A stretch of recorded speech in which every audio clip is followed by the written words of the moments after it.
Hello everyone. Welcome to my channel. Today I am going to discuss an important topic related to women. We are living in a country India where women are worshipped as goddess. And we Indians have made a Indian constitution and provided certain provisions to the women in the Constitution of India such that a women can also participate in the elections of our country to remove gender inequalities. And very particularly, Article 243D Clause 3 states that one-third of the total number of seats to be filled by the direct elections in every panchayat shall be reserved for women. Article 243D Clause 4 states that one-third of the total number of offices of chairperson in panchayat and each level shall be reserved for women. Article 243T Clause 3 says that one-third of the total number of seats filled by direct elections in every municipality shall be reserved for women. Article 243T Clause 4 speaks about the offices of chairpersons in the municipalities shall be reserved for women in such manner as the state legislature may provide. All these articles allowing almost 25% to 40% participation of women in Indian politics.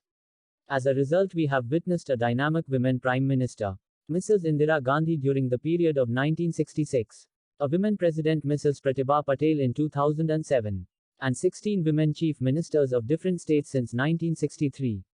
And we are also living in the same country India, where women are abused, kidnapped, and raped. According to some of the recent reports, 34,000 women gets raped every year, which means 93 rapes per day, and 4 rapes per hour and 1 rape for 15 minutes.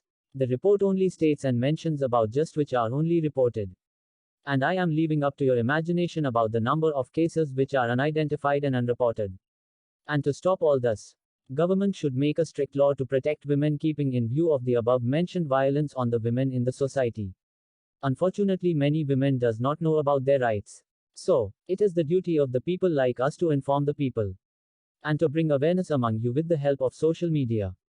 And it is also the duty of every individual to know about the laws and rights of one's own country. Because you cannot defend your rights if you don't know them. In this video we are going to discuss about that rights which you need to know. And please subscribe to my channel if you haven't subscribed to my channel yet. The rights available to women in India can be classified into two categories, namely as constitutional rights and legal rights. Constitutional rights are the rights those which are provided in various provisions of the Indian Constitution.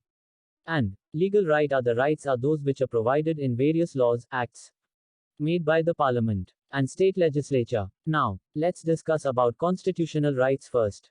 Article 15 Clause 1 states that the state shall not discriminate against any citizen of India on the grounds of sex. Article 15 Clause 3 says that the state is empowered to make any special provisions for women. Article 16 Clause 2 speaks that no citizen shall be discriminated against or be ineligible for any employment or office under the state on the grounds of sex. Article 23 Clause 1 says that trafficking in human being and forced labor are prohibited. Article 39 Clause A says that the state shall secure the right to an adequate means of livelihood for men and women equally. Article 39 Clause D provide that the state to secure equal pay for equal work for both Indian men and women.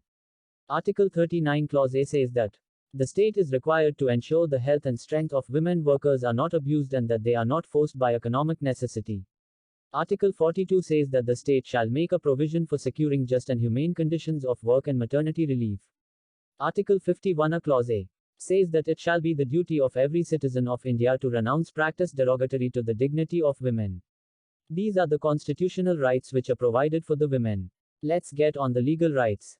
Coming to the legal rights. Sexual Harassment of Women at Workplace Prevention Prohibition and Redressal Act 2013. This act ensures women's safety at workplace. This act seeks to protect them from sexual harassment at the workplace. This act gives a female the right to file a complaint against any kind of sexual harassment at her place of work. And it is the duty of every employer to create a Sexual Harassment Internal Complaint Committee ICC within the organization for compliance where there are 10 or more employees. According to the guidelines issued by the Supreme Court, it is mandatory for all firms, public and private, to set up these committees to resolve matters of sexual harassment. It is also necessary that the committee be headed by a woman and comprises of 50% of women, and also one of the members should be from a women's welfare group. And very importantly, students in the schools and colleges as well as patients in the hospitals also come under this act, where the district officer is required to constitute a local complaint committee. Number 2. Maternity Benefit Act 1961. This act applies to all establishments employing 10 or more persons.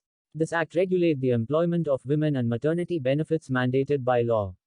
It states that women employee who has worked in an organization for a period of at least 80 days during the 12 months preceding the date of expected delivery. She is entitled to receive maternity benefits, which includes maternity leave, nursing breaks, medical allowance. Number 3. The Prohibition of Child Marriage Act 2006. Child marriage has been steeped into Indian culture and tradition since centuries. It has been tough to eliminate it. The Prohibition of Child Marriage Act was made effective in 2007. This act defines child marriage as a marriage where the groom of the bride are underage. That is, the bride is under 18 years of age or the boy is younger than 21 years of age. Parents trying to marry underage girls are subject to action under this law. Since the law makes these marriages illegal and imposes rigorous imprisonment for 2 years or with fine which may extend up to 1 lakh rupees or both. Number 4. Right to virtual. Women have the right to register virtual complaints. The law gives the provision for filing virtual complaints via email or writing her complaint and sending it to the police station or deputy commissioner or commissioner of police from registered postal address. Further, the station house officer sends police constable to her place to record her complaint. This is in case a woman is not in a position to physically go to the police station and file complaint. Number 5. Medical Termination of Pregnancy Act 1971. The act came into effect on 1972, was amended in 1975 and 2002. The aim of the act is to reduce the occurrence of illegal abortions and consequent maternal mortality and morbidity. It clearly states the conditions under which the pregnancy can be ended or aborted and specify the persons qualified to conduct the same. Number 6. National Commission for Women Act 1990. The National Commission for Women NCW is a statutory body of the Government of India established in January 1992. The NCW represents the rights of women in India and provides the voice for the issues and concerns. The National Commission for Women Act aims to improve the status of women and works for the woman economic empowerment. Number 7. Women have the right to equal pay. According to the provisions listed under the Equal Remuneration Act 1976, one cannot be discriminated on the basis of sex. When it comes to the salary, pay or wages, working women have the right to draw an equal salary as compared to the men. Number 8. Women have the right to dignity and decency. In an event that an accused is a woman, any medical examination procedure on her must be performed by in the presence of another woman. Number 9. Female sexual assault victims have the right to keep the identity anonymous. To ensure that her privacy is protected, a woman who has been sexually assaulted may record her statement alone before the district magistrate when the case is under trial, or in the presence of a female police officer in personal under Section 164 of Criminal Procedure Code. The police will have to give the privacy to the victim without stressing her in front of masses or public. Number 10. Indecent Representation of Women Prevention Act 1986.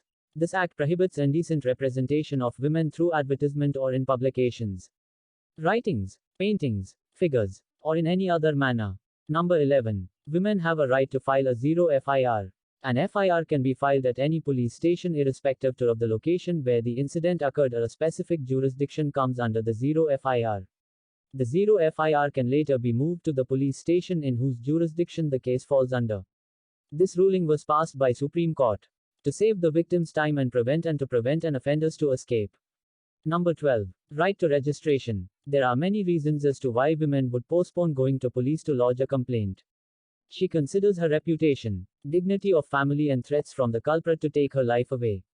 The police in any way cannot say no to register her complaint. No matter if it's too late to register. The self-respect of woman comes before anything else. She cannot be denied of anything. Number 13. Right to no arrest. According to Supreme Court ruling, a woman cannot be arrested after the sunset and before sunrise. Even if there is a woman constable accompanying the officers, the police can't arrest a woman at night. In case the woman has committed a serious crime, the police required to get it in writing from the magistrate explaining why the arrest is necessary during the night time. Number 14. Right to not being called to the police station. Women cannot be called to the police station for interrogation under Section 160 of the Criminal Procedure Code. This law provides Indian women the right of not being physically present at the police station for interrogation. The police can interrogate a woman at her residence in the presence of a woman constable and a family members or friends. Number 15. Right to have a medical copy from the doctor to the rape victim. A case of rape cannot be dismissed even if the doctor says that the rape has not taken place. A victim of rape needs to be medical examined and as per section 164A of Criminal Procedure Code. And only the report can act as a proof and such woman has a right to have a copy of the medical report from the doctor. Number 16. Right to confidentiality. Section 228 of the Indian Penal Code makes the disclosure of victim's identity a punishable offense. Which is nothing but, the identity of rape victim cannot be revealed under any circumstances, neither the police nor the media can make known the name of the victim in public. Number 17. Protection of Women from Domestic Violence Act 2005. It is a comprehensive legislation to protect women in India from all forms of domestic violence. It also covers women who have been or are in relationship with the abuser and are subjected to violence of any kind of physical, sexual, mental, verbal, or emotional. Number 18. Immoral Trafficking Prevention Act 1956. This act prevents trafficking of women and girls for the purpose of commercial sexual exploitation. Number 19. Dowry Prohibition Act 1961. This act prohibits the giving or taking of the dowry at or before or any time after the marriage from the women. Number 20. Legal Service Authority Act 1987. This act provides for free legal service to Indian women. Number 21. Hindu Marriage Act 1955. This act provides equal rights to Indian men and women in respect of marriage and divorce. Number 24. Hindu Succession Act 1956. This act recognized the rights of women to inherit parental property equally with man as per 2005 amendment. Number 25. Mines Act 1952 and Factories Act 1948. Both the acts prohibits the employment of women between 7 p.m. to 6 a.m. in mines and factories. For the safety and welfare of women. That's it. These are the rights which are available constitutionally and legally for women in India to survive. And we the people who know about these are doing our duty by bringing awareness through our YouTube channel. And it is the duty of your people to share this video to other people and bring awareness among them. And I will be back next time with the new topic. Until then, thank you and bye bye.